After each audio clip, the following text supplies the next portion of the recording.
Hi submarine friends, excuse me. I'm about to take the engine out of the engine bay and I wanted to do that on video so you guys can see how easy it comes out. Now when it's in the submarine, the two tracks that the engine sits on can be extended inside the submarine so it slides all the way out. But I'm just going to show you without those because I don't want to fabricate that just for a demonstration. If I have to take the engine out of the submarine, it's going to be a big deal. So then I will fabricate just two extensions on here. I could actually weld on some tabs now that I can bolt the extensions to. That's a good idea because it'll suck to do that when it's in the submarine. I'm going to do that. I just have to weld on two little flat bars here because it's just to carry the engine all the way out. So step one, these are the cables. This cable right here is the engine shutoff cable. So it just pulls through.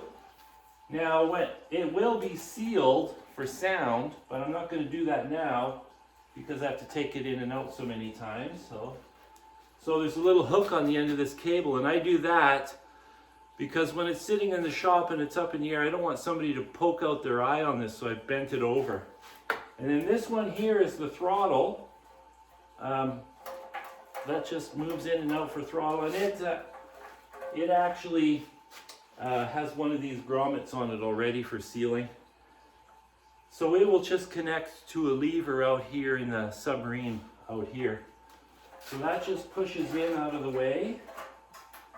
Now the exhaust system, first of all, we'll just take this.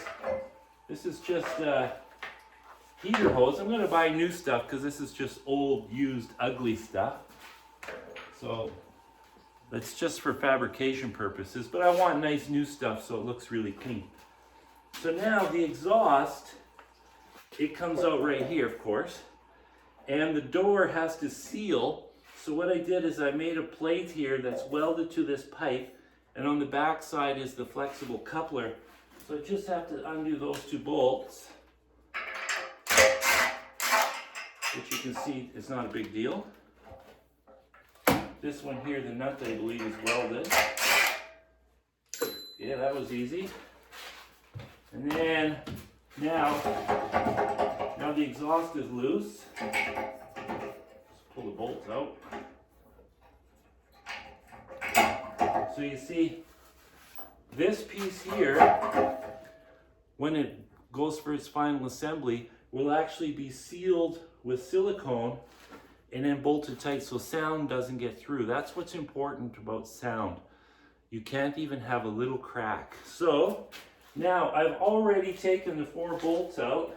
So it's just a simple bolts, and they just drop in and they bolt right to the chassis through the rubber mount.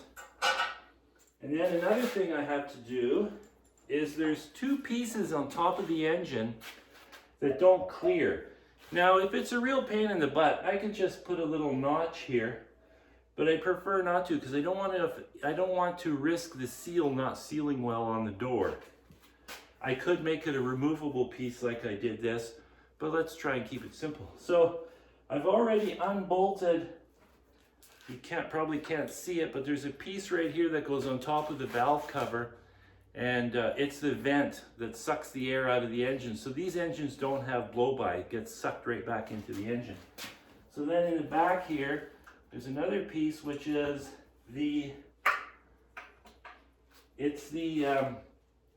where the air cleaner hose connects to the air intake manifold. And then it's got a little heating element in there for starting in cold weather. So now we're disconnected.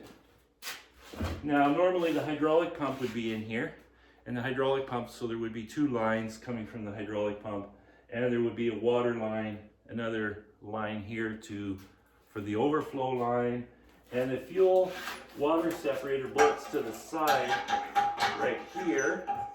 I don't know if you can see that, probably not.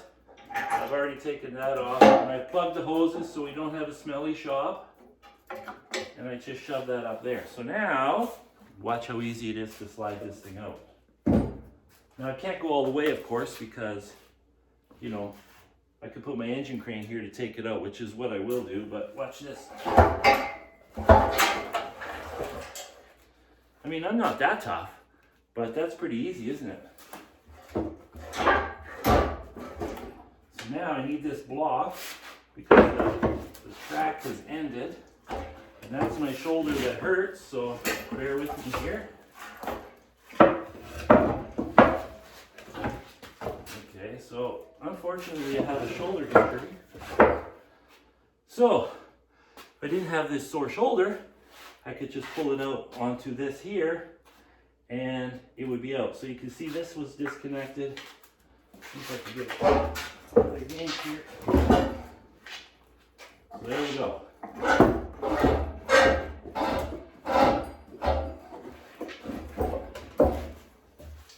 So that's as far as I want to go because it's going to fall. But that wasn't hard. I'm pretty happy with how this comes in now. So now you can see this flexible coupler here for the exhaust and this piece here that fits in there nicely. So what I have to do now after I catch my breath, I have to pressure test this homemade exhaust manifold, and then this section of pipe also has a water jacket that's water cooled. So what I'm trying to decide now is if I want to cool this manifold with engine water. So the water pump simply pumps water out these two fittings, goes through a copper pipe to the back of the submarine, then back here, back into the engine, and that's the extent of the cooling system.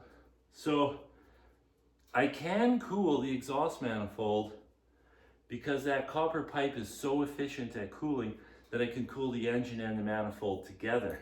But I don't know how to plumb it. So right here, we have a bypass hose, and it goes from the water pump to the underside of the thermostat. And the purpose is so that you still have some water circulation. The pump can never go dry, and you have some water circulation waiting for the thermostat to open so you don't have hot spots in the engine.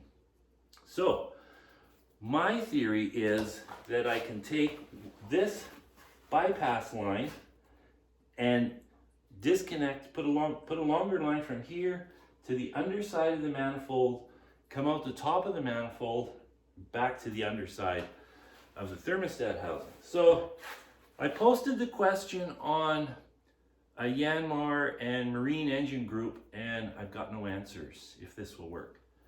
I asked ChatGPT, and ChatGPT says it will work, but there is a risk that this is not going to circulate well because once the thermostat opens, I lose pressure from through this bypass line.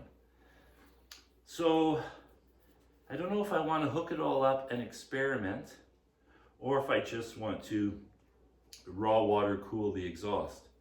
Now the reason I want to do this is two parts. One, it's not a stainless steel manifold, so it won't last forever. But if it has antifreeze in it, it will last a long, long time because antifreeze has anti-corrosive properties to it. The second reason is, should the water pump that runs the cooling system, the raw water cooling system, fail, if that fails, then that manifold could get really hot and melt the hose off, and this could get really hot and melt the hose off. So it would be nice if the engine entire cooling system was independent of that electric water pump that I'm using. So I could figure out a way to alarm it somehow. I don't know, I'll have to give that some thought. But first I want to continue exploring cooling this manifold from this bypass line. So maybe somebody has an idea on that. I'm not experienced enough with that to know about that. But I think it could work. And it probably will work. Because the other thing is, these cooling lines that go to the copper are restricted a little bit. They're not as big as the factory hoses going to the radiator. And I don't think they need to be, because the cooling system is so much better than the radiator. It's probably 50 times better than the radiator in hot weather because you're in a cold lake all the time and the heat transfer is fantastic. So I'm going to continue to think about that. I've got time. What I have to do now is finish taking the engine out, fix that oil pan leak, and air test these guys to make sure that it's watertight. And then I can start doing all the plumbing and then shove it back in because I have to connect hoses from here to here. So I'll do all that plumbing and then I'll shove it back in. But you can see how easy the engine is to take out now. There's really nothing to it, and everything that's connected to the engine is in the front. So you just open the door, it's all right there. I wish every machine that I owned was engineered like that. It would be so nice if you could just work on it without taking half the machine apart. So that's it for today. That's my job. I'm going to get this out and get that oil pan fixed. So, ciao for now.